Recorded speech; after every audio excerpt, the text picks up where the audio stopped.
Қазақстан Республикасының орталық сайлау комиссиясы Маңғыстау облыстық сайлау комиссиясына қосымша қаржы бөледі. Бүгін Астанада өткен жиында орталық сайлау комиссиясының төрағасы Қуандық Тұрғанқұлов осылай деп мәлімдеді. Өңірге қажетті қаражат орталық сайлау комиссиясының резервінен бөлінеді. Әзірге қаражат көлемі белгісіз, бірақ жақын күндері ол анықталып Маңғыстау облыстық сайлау комиссиясына жіберіледі деді Қуандық Тұрғанқұлов.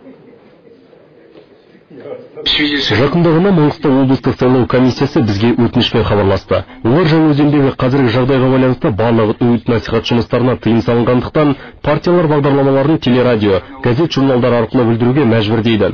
Ал мұндай жарнама түрі біраз қаражат қажет ететіндіктен орталық сайлау комиссиясына қосымша қаражат жіберуін сұрап отыр. Біз ол өтінішті қанағаттандырамыз. Өйткені сайлау барлық талаптарға сай өтуі тиіс.